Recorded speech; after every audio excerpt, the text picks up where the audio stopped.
We were extremely frustrated. We had some money. We were doing about $12 million in revenue, and that was in the late 80s. Not so bad for still under 30-year-old entrepreneurs, but not a huge success. It's not anywhere where we wanted to be. Mm-hmm. And we recognized that the video game industry is great. Everybody thought it was dead because when Atari exploded, that was before even Nintendo started becoming really successful. No one knew what was going to happen.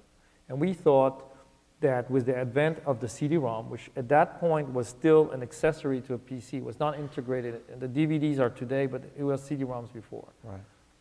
We decided, you know what, let's start a business. Let's find a business. So we found Activision, which was a failing company. But this is actually two different things, starting one and finding one. Right.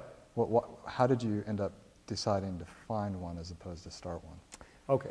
We felt at that point that starting a new one we had some money, by the way, mm-hmm. was going to be harder than to find one.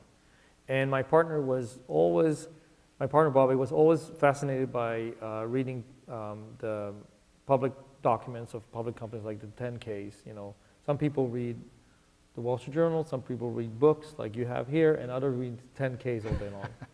So that's what he was doing, reading those documents. And one of them was Activision, which was the first video game publisher ever created in 1976. We were in high school when that happened. And they were hugely successful as Atari. And then Strategy, right? Mm-hmm. Strategy they didn't have a strategy past Atari. And they basically slowly went out of business. You don't go out of business overnight. You basically are a zombie. You're neither alive, neither dead. I don't know if you know that term for companies, mm-hmm. but the zombie companies, you're not going to go anywhere.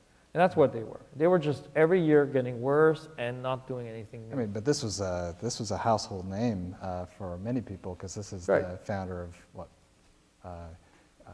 Pac-Man and. Well, they did Pitfall, River Raid, Zork, Kaboom, a lot of games that people knew at that time, and they were the #1 in the market, and they couldn't find a way to do anything. Every time they turned around, they had another lawsuit. They lost the lawsuit against Philips that owned the Pong patent, which is basically Pong is like this little tennis game, and that cost them $8 million. I mean, it's just every time they turn around, it was bad news, and they just couldn't do anything. So, if I am you, looking at that set of facts, I'm thinking bad news. Why get involved?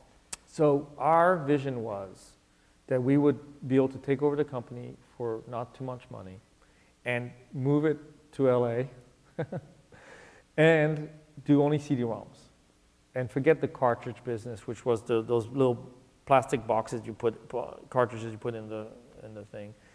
And that was our vision. We said we could do something with it. Unbeknown to us, the problems were 10 times worse than we thought. And that's another thing for you guys to think about. When you look at a business to acquire or merge with, make the assumption that it's way worse than you think it is. And then you're close to reality. Never think, oh, it's exactly what I'm saying. The paperwork, the numbers, it's totally not the case. So you get into that, is it fair to say, quagmire, but somehow you're able to generate success. What happened? Can you walk us through this? Okay, so what we did was very, very complex and then simple to explain today, but at that time, I can tell you it was a roller coaster. First, we find a shareholder that owned 30% of the company that wanted out, and we offered to buy it. The market cap of the company was maybe $4 or $5 million, and we offered them $400,000 for 1/3, which is way less than what the value is. And the reason they couldn't sell